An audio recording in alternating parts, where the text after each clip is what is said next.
Vous écoutez RCJ. RCJ 94.8, un média du Fonds social juif unifié. Bonjour et bon réveil, soyez les bienvenus sur l'antenne d'RCJ. Il est tout juste 8h, nous sommes le vendredi 11 décembre 2012 et voici les titres de votre journal. RCJ.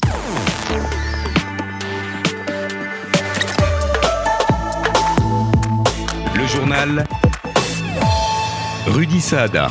Donald Trump annonce hier la normalisation prochaine des relations diplomatiques entre Israël et le Maroc. Benyamin Netanyahou salue une grande lumière de la paix et promet une paix chaleureuse entre les deux pays. Édition largement consacrée à cette annonce historique. Nous irons en Israël rejoindre Gérard Benamou et nous ferons le tour des réactions. Et puis on évoquera enfin la possibilité de coopération économique entre les deux pays.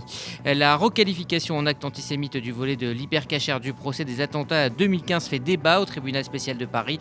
L'audience a repris hier après-midi avec une requête portée par 3 avocats des parties civiles. Vous écouterez le compte-rendu d'audience de Laurence Goldman. La colère du monde de la culture au lendemain des nouvelles annonces du gouvernement. Hier, Jean Castex a annoncé que devant la situation sanitaire bien moins favorable que prévu, les cinémas, les théâtres et les musées ne pourront pas rouvrir avant le 7 janvier prochain. Le couvre-feu prévu mardi sera, lui, avancé à 20h.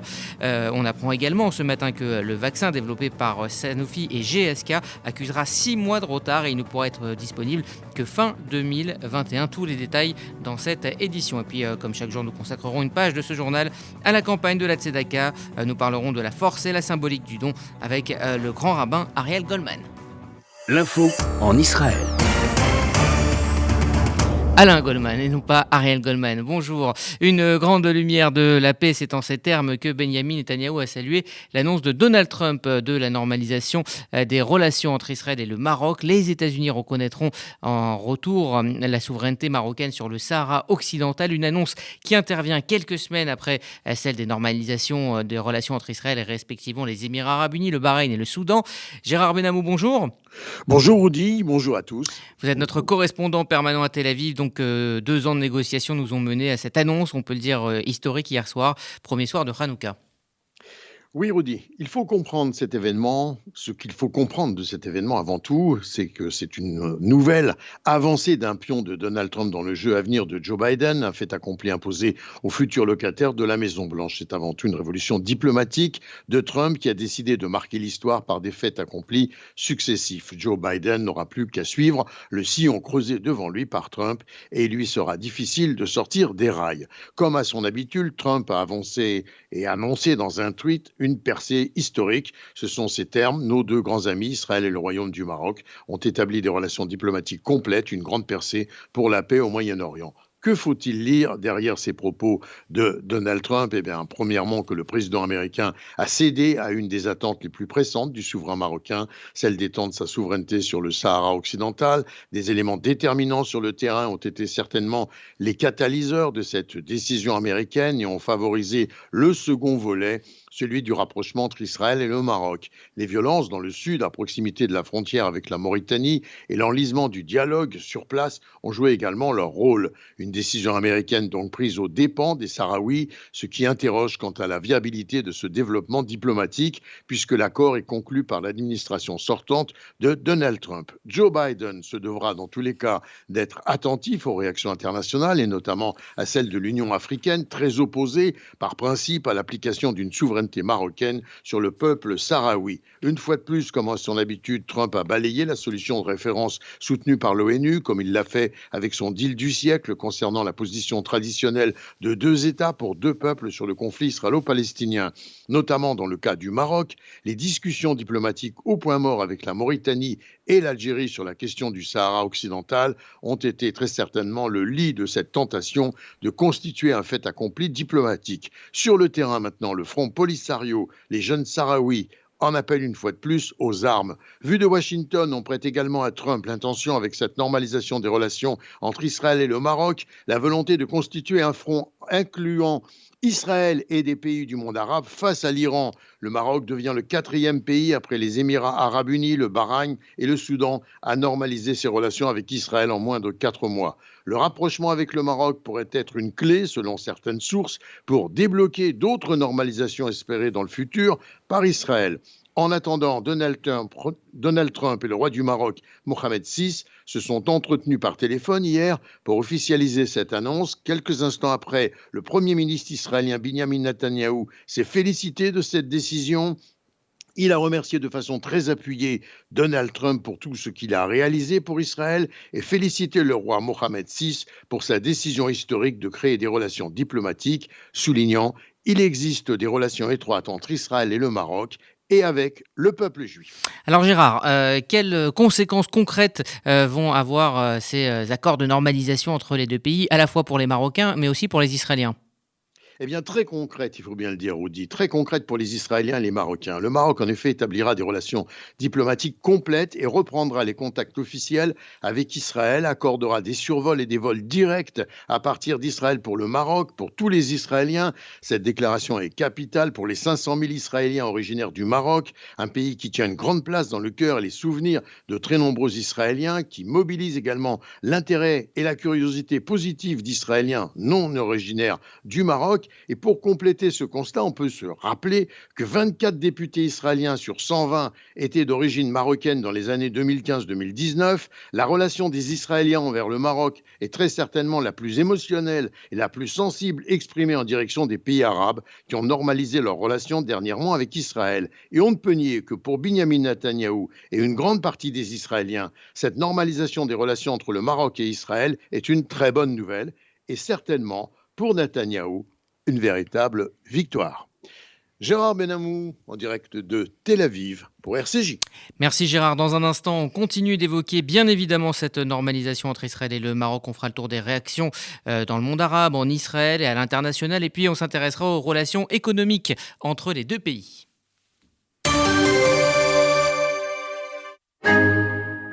Depuis 28 ans, je donne pour soutenir celui qui a perdu son travail. Depuis 28 ans, je donne pour aider celui qui est différent à vivre comme tout le monde. Depuis 28 ans, je donne pour que le monde moderne n'isole pas nos anciens. Depuis 28 ans, la campagne pour la Tzedaka est la grande manifestation de solidarité de l'année. Alors aujourd'hui, parce que tout a changé, rien ne doit changer. Aujourd'hui, plus que jamais, je donne. Faites votre don maintenant sur tzedaka.fr. Des travaux à effectuer ? Vous pouvez contacter plusieurs artisans ou entreprises et gérer leur coordination. Ou n'avoir qu'un seul interlocuteur pour l'ensemble de vos travaux. BBC 06 61 02 13 06. Bâtir basse consommation. Entreprise générale, tout corps d'État, gros œuvres et second œuvre. Spécialiste en électricité, plomberie, menuiserie, peinture, agencement, cuisine et salle de bain. Particulier ou entreprise, appelez Monsieur Gage. Conseil, qualité, respect des dates de livraison. Son unique objectif, votre satisfaction. Parce que notre meilleure publicité, c'est vous. BBC 06 61 02 13 06. BBC 06 61 02 13 06. Finissez l'année en beauté. Best Fenêtre, certifié RGE Qualibat, offre la pause sur tous les produits jusqu'au 21 décembre. Mais ce n'est pas tout. Profitez de ma prime rénov et offrez le meilleur à votre habitat au meilleur prix. Devis gratuit au 01 43 61 31 16 ou sur bestfenêtre.net. Suite de cette édition largement consacrée à cette annonce, le Maroc confirme son engagement à normaliser ses relations avec Israël. Johanna Tuile, bonjour. Bonjour. C'est une annonce qui a donc suscité de nombreuses réactions en Israël d'abord. Pour le ministre des Affaires étrangères, Gabi Ashkenazi, c'est un autre grand jour pour la diplomatie israélienne, un jour de lumière comme il se doit en cette fête de Hanouka. J'ai hâte d'allumer les bougies à l'ambassade d'Israël à Rabat, a-t-il ajouté. C'est un jour de fête pour Israël et le Maroc, une autre étape dans la création de l'État d'Israël, a également déclaré Naftali Bennett, chef du parti Yamina. Et pour le ministre de la Défense Benny Gantz, il s'agit d'une initiative importante qui renforcera la sécurité et les intérêts économiques des deux pays. Alors réaction également du côté palestinien et dans le monde arabe plus généralement. Le Hamas, au pouvoir dans la bande de Gaza, a qualifié hier soir de péché politique l'accord de normalisation des relations entre Israël et le Maroc.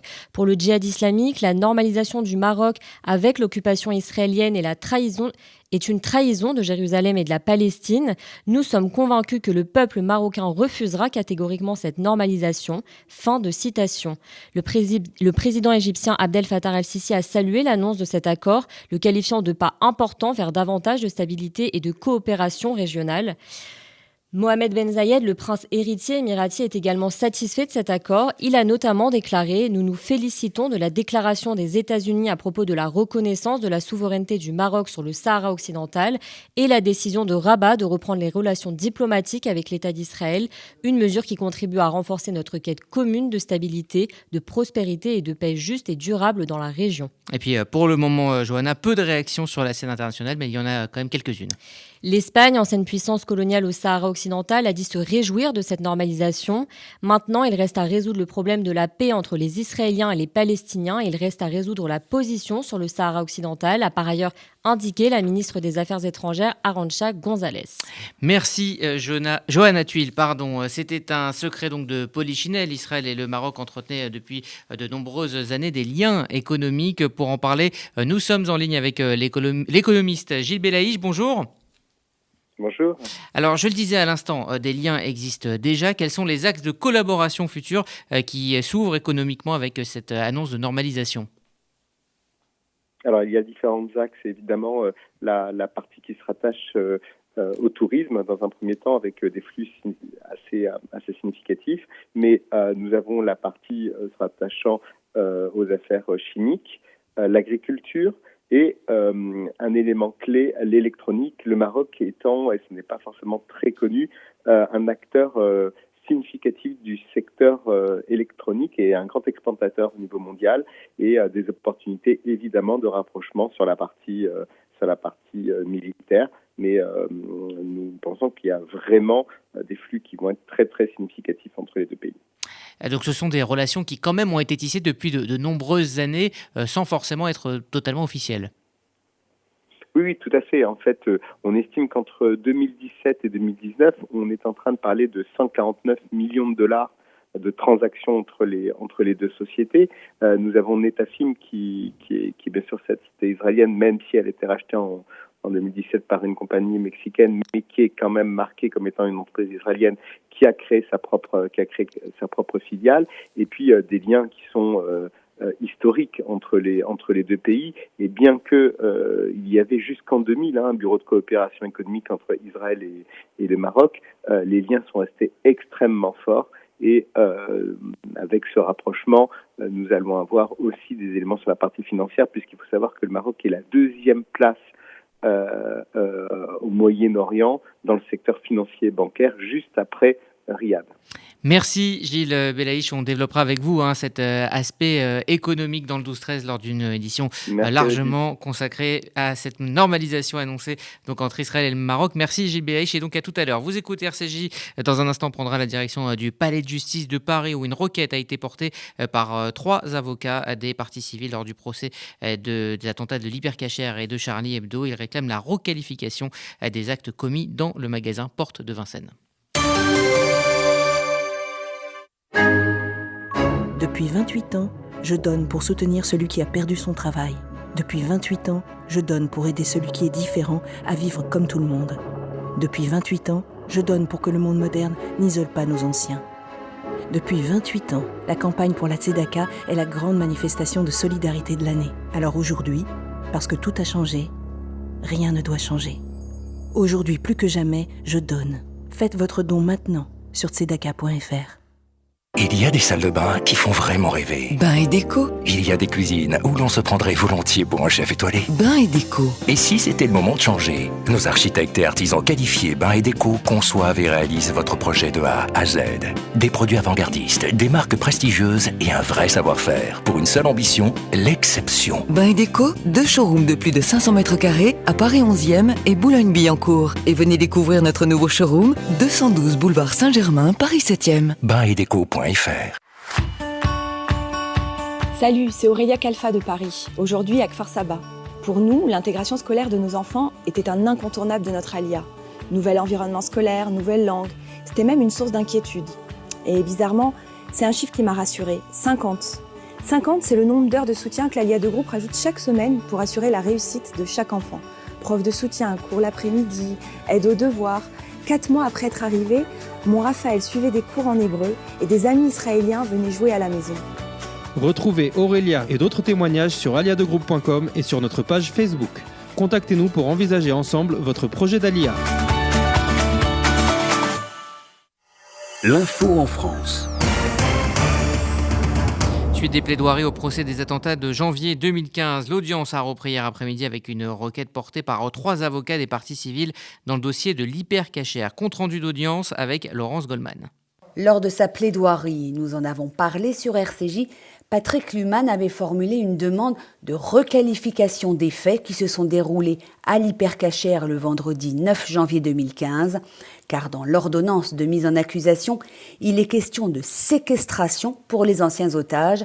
À cette époque, avant une loi de 2017, la circonstance aggravante d'antisémitisme ne pouvait s'appliquer qu'en cas de tentative d'assassinat, un chef d'accusation qui n'a pas été retenu pour cette prise d'otage par le terroriste Koulibaly. Le président, Régis Dejorna, a donc ouvert l'audience hier après-midi sur la possibilité ou non d'inscrire parmi les questions sur lesquelles la Cour devra délibérer celle de la circonstance aggravante d'antisémitisme, car c'est bien cela dont il est question, la reconnaissance des intentions antisémites du terroriste. Mais comme la loi de 2017 ne peut s'appliquer en raison du principe de non-rétroactivité des lois, il faut au préalable reconnaître qu'à l'hypercachère, Koulibaly avait bien l'intention de s'en prendre à la vie des otages pour la seule raison qu'ils étaient juifs. Et c'est ce qu'ont plaidé hier après-midi, dans des tonalités différentes, Patrick Klugman, qui représente plusieurs ex-otages, Yael Semama, au nom de la LICRA, et Elie Korchia, l'avocat des 2 anciennes caissières du supermarché de la Porte de Vincennes. Tous 3 sont d'accord sur ce constat qui est apparu en pleine lumière lors des témoignages des victimes. Et je cite Maître Klugman, « Ces 15 personnes retenues par Koulibaly pendant plus de 4 heures ont été visées uniquement parce qu'elles étaient juives. Elles ont été soumises à un risque de mort spécifique qui n'a cessé que par l'intervention des forces de l'ordre. On se souvient que le djihadiste était lourdement armé, en possession notamment de 20 bâtons de dynamique. » Et l'avocat s'en prend alors directement aux avocats généraux qui, dans leur réquisitoire, n'ont retenu le chef d'accusation de tentative d'assassinat que pour la seule personne de Zari Siboni, car elle seule, estime-t-il, a été directement menacée de mort. La jeune femme a en effet été la cible d'un tir de Koulibaly qui a finalement atterri sur sa caisse enregistreuse. Les magistrats du parquet sont en fait allés dans le sens de la plaidoirie de Elie Korchia. L'avocat de la jeune fille avait rappelé, et il l'a redit hier après-midi, Koulibaly a lancé un glacial et terrible « T'es pas morte, toi, Azari » avant de tirer une balle dans sa direction. Plus tard, il lance « Ce que je déteste le plus, c'est la France et les Juifs ». Il s'agit donc bien, dans ce cas-là, celui de la jeune caissière, d'une tentative d'assassinat avec circonstances aggravantes en raison de l'appartenance vraie ou supposée de la victime à une religion. Les 5 juges de la Cour d'assises spéciale doivent à présent rédiger un arrêt qui sera rendu à la fin du procès lors de la lecture des questions subsidiaires.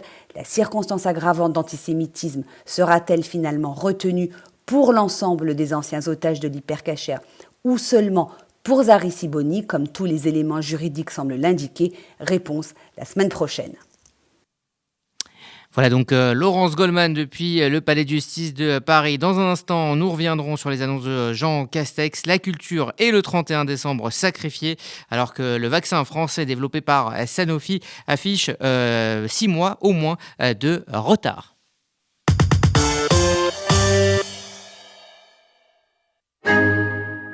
Depuis 28 ans, je donne pour soutenir celui qui a perdu son travail. Depuis 28 ans, je donne pour aider celui qui est différent à vivre comme tout le monde. Depuis 28 ans, je donne pour que le monde moderne n'isole pas nos anciens. Depuis 28 ans, la campagne pour la Tzedaka est la grande manifestation de solidarité de l'année. Alors aujourd'hui, parce que tout a changé, rien ne doit changer. Aujourd'hui, plus que jamais, je donne. Faites votre don maintenant sur tzedaka.fr. Vous faites votre Alia? Depuis 30 ans, Sonigo Déménagement Groupe Fidi s'occupe de tout. Expédition en groupage maritime et conteneurs personnalisés, assurance tout risque, véhicules, solutions de stockage pour courte et longue durée en nos dépôts ultra sécurisés. Sonigo Déménagement, agent en douane certifié Fidi et reconnu par les autorités, facilitera toutes vos démarches. Sonigo Déménagement Groupe Fidi au 01 76 54 92 92 01 76 54 92 92 ou sur le www.sonigo.eu. Martine Agenès, responsable du pôle legs et donations, Magen David Adom France. Le MDA soigne et soulage, le MDA réconforte et rassure, le MDA sauve des vies. Léguer tout ou partie de son patrimoine au Magen David Adom contribue à faire battre des milliers de cœurs en Israël. Soyez les partenaires de cette mission au service de la vie. En toute confidentialité et pour vous guider dans votre démarche, appelez Martine Agenès au 01 43 87 49 02. MDA France, association au service de la vie. C'était une allocution très attendue en vue des vacances et des fêtes de Noël. Le Premier ministre Jean Castex s'est exprimé donc hier soir à la télévision. Il a annoncé que les mesures anti-Covid seront bien allégées le 15 décembre, mais bien moins que prévu. Douche froide pour le monde de la culture. Les cinémas, musées, salles de spectacle et restaurants resteront fermés jusqu'au mois de janvier. Dès mardi prochain, place donc un couvre-feu à partir de 20h, sauf en Outre-mer. Plus besoin de l'attestation en journée, mais elle sera obligatoire le soir pour se soigner ou travailler. Sous peine donc de cette fameuse amende de 135 €, les déplacements entre régions seront autorisés à partir du 15 décembre. Le couvre-feu sera levé uniquement pour le 24 décembre et le soir donc du Nouvel An est sacrifié. Mauvaise nouvelle donc pour les lieux culturels et les établissements recevant du public comme les cinémas, les musées et les théâtres. Ils resteront fermés au minimum 3 semaines supplémentaires. Je mesure combien ces décisions sont difficiles à accepter, car il s'agit là d'activités très attendues pendant cette période de fin d'année et que ces secteurs souhaitaient pouvoir retrouver leur public. Même si tous ces établissements disposent de protocoles sanitaires, la logique que nous devons suivre est d'éviter d'accroître les flux, les concentrations, les brassages de public, à un moment où nous devons continuer de les réduire autant que possible. Une décision qui provoque la colère et l'incompréhension du monde de la culture qui se préparait à une reprise d'activité en ce 15 décembre. On en reparlera dans le détail ce midi avec notamment le comédien et metteur en scène Steve Suissa. RCJ 8h21 dans un instant. Place à notre page quotidienne consacrée à la Tzedaka. Nous serons en ligne avec le grand rabbin Alain Goldman. Depuis 28 ans, je donne pour soutenir celui qui a perdu son travail. Depuis 28 ans, je donne pour aider celui qui est différent à vivre comme tout le monde. Depuis 28 ans, je donne pour que le monde moderne n'isole pas nos anciens. Depuis 28 ans, la campagne pour la Tzedaka est la grande manifestation de solidarité de l'année. Alors aujourd'hui, parce que tout a changé, rien ne doit changer. Aujourd'hui, plus que jamais, je donne. Faites votre don maintenant sur tzedaka.fr. Vous déménagez en Israël? Vous démarrez une nouvelle vie. Vous venez d'acheter une maison de vacances? FDI, France Déménagement Israël, le seul déménageur présent en France et en Israël. FDI prend tout en charge, de l'emballage en France jusqu'au montage de vos meubles en Israël. FDI, le sérieux, l'expérience de plusieurs milliers de déménagements vers Israël. FDI, depuis 10 ans à votre service. FDI, 01 49 43 00 20. 01 49 43 00 20. Salut, c'est Michael Amselem de Paris. Depuis 3 ans, avec ma famille, nous sommes à Brooklyn. Je connaissais bien l'Israël avant de faire mon alia, mais le monde du travail, pas du tout. J'avais vraiment besoin d'être accompagné. En montant avec l'alia de groupe, j'ai pu tout enchaîner rapidement. Ulpan, 50 heures d'atelier et coaching professionnel. Quelques mois après mon alia avec l'ADG, j'avais dans mes bagages un bon niveau d'ivrite, un CV en hébreu, un vrai réseau. J'avais même droit à une formation pour booster mon profil professionnel. Aujourd'hui, je suis dans la promotion immobilière et investissement. Retrouvez Michael et d'autres témoignages sur aliadegroupe.com et sur notre page Facebook. Contactez-nous pour envisager ensemble votre projet d'Alia.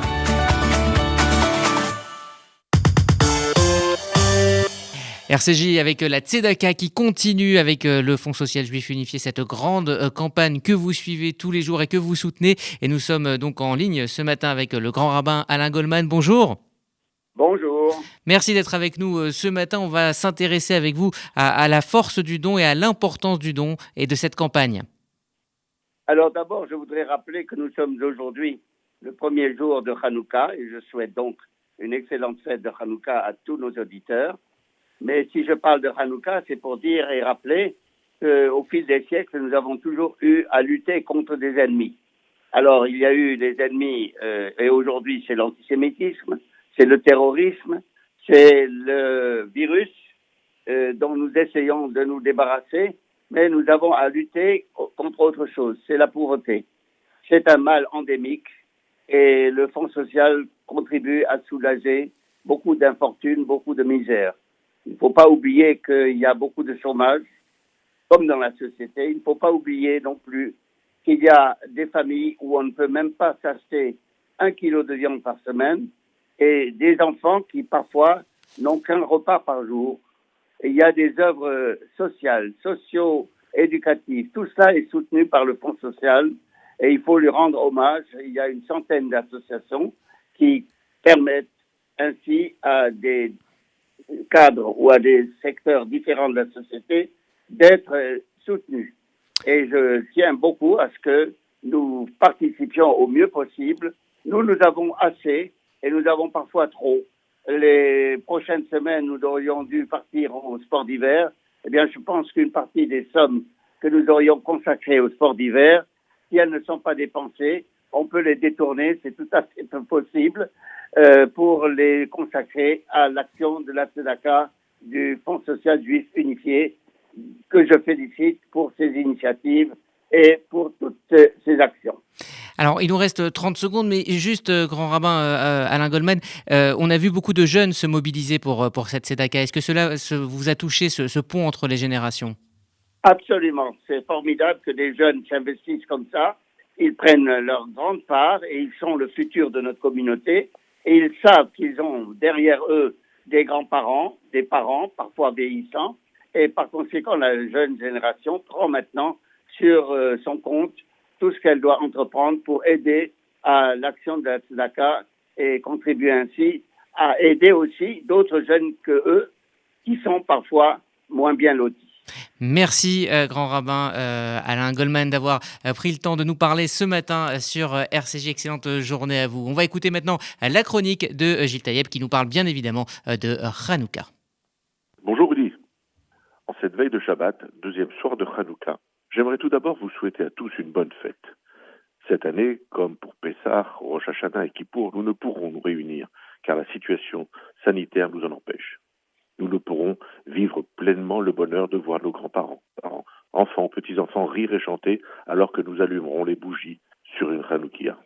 Nous ne pourrons voir les visages s'illuminer de nos petits à l'ouverture des cadeaux que nous manquerons de faire. Tout cela va nous manquer.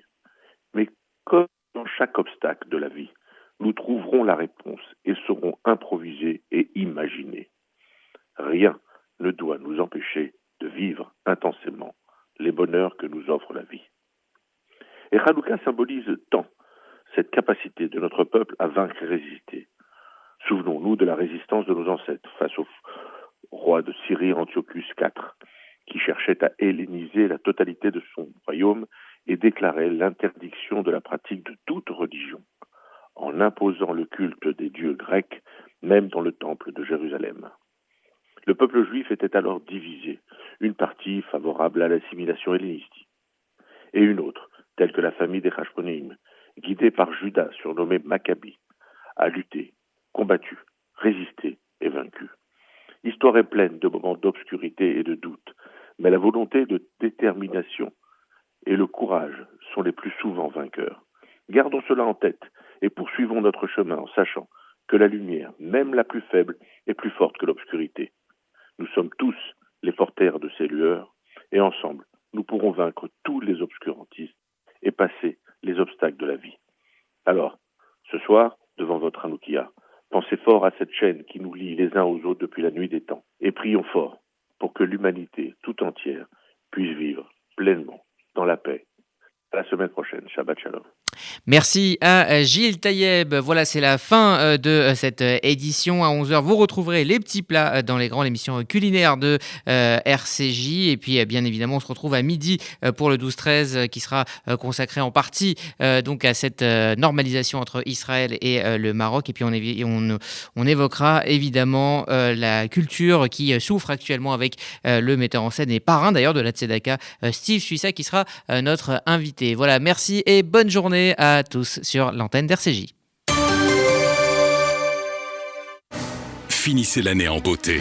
Best Fenêtre, certifié RGE Qualibat, offre la pause sur tous les produits jusqu'au 21 décembre. Mais ce n'est pas tout. Profitez de ma prime rénov et offrez le meilleur à votre habitat au meilleur prix. Devis gratuit au 01 43 61 31 16 ou sur bestfenêtre.net. RCJ 94.8, un média du Fonds social juif unifié.